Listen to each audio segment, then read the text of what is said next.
السلام علیکم ورحمۃ اللہ وبرکاتہ۔ بسم اللہ الرحمن الرحیم۔ میرے تمام بھائیوں اور تمام بہنوں، میں آپ کے لیے خاص ایک وظیفہ لایا ہوں۔ مختصر سا وظیفہ ہے اور یہ وظیفہ صرف رزق کے لیے ہے۔ جو بندہ یا عورت رزق کے لیے پریشان ہے کہ گھر کے اندر برکت نہیں، دکان کے اندر برکت نہیں، کاروبار کے اندر برکت نہیں، یقین کے ساتھ جب یہ وظیفہ کریں گے تو اللہ تبارک و تعالیٰ آپ کو اس پریشانی سے دور فرمائیں گے۔ سب سے پہلے تو میں ایک بات عرض کروں گا کہ ہم نے جو ہے نا دوسروں کے دکھوں کو اٹھانا چھوڑ دیا، جس کی وجہ سے اللہ تبارک و تعالیٰ نے ہمارے گھر دکھوں سے بھر دیے۔ ایک وقت وہ تھا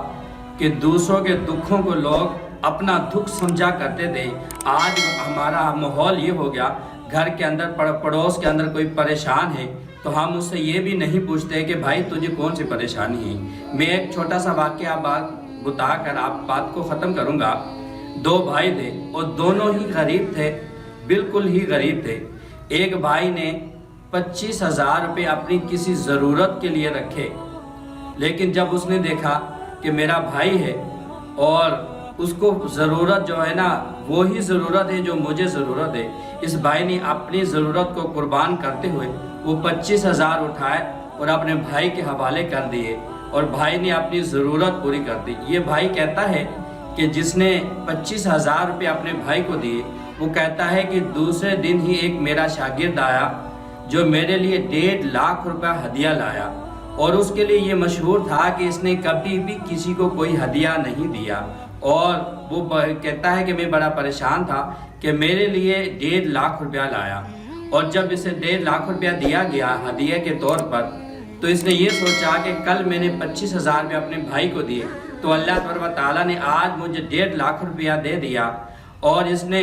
یہی 1.5 لاکھ روپیہ قربان کرتے ہوئے اپنی ساری برادری کے اندر تقسیم کر دیا۔ تو میرے بھائیوں، میرے بتانے کا مقصد یہ ہے کہ ہم نے جب دوسروں کے دکھوں کو اٹھانا چھوڑ دیا تو اللہ تبارک و تعالیٰ نے ہمارے گھر بھی دکھوں سے بھر دیے۔ تو جو بھائی اور جو بہن پریشان ہیں اسے میں ایک وظیفہ دے کر جاتا ہوں، جب یقین کے ساتھ کریں گے تو اللہ تبارک و تعالیٰ آپ کے گھر کے اندر رزق کی برکت عطا فرمائیں گے۔ آپ نے کیا کرنا ہے، صبح کی نماز ادا کریں،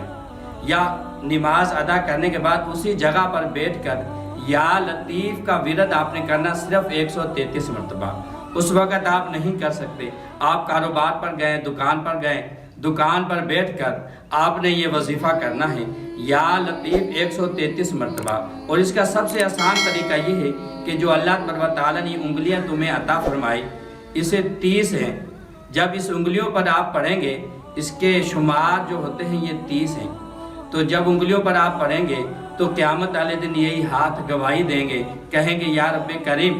اس نے جو ہے میرے اوپر تیرا نام لیا تھا۔ جب ہمارے ہاتھ جب گواہی دیں گے تو اللہ تبارک و تعالیٰ ہمیں بخشش عطا فرمائیں گے۔ اور پھر دوسری بات یہ ہے، جب ان انگلیوں پر آپ تسبیح پڑھ کر یا لطیف کا ورد کریں گے اور پھر سارا دن انہی ہاتھوں سے جب آپ کاروبار کریں گے تو اللہ تبارک و تعالیٰ آپ کے کاروبار کے اندر برکت عطا فرمائیں گے۔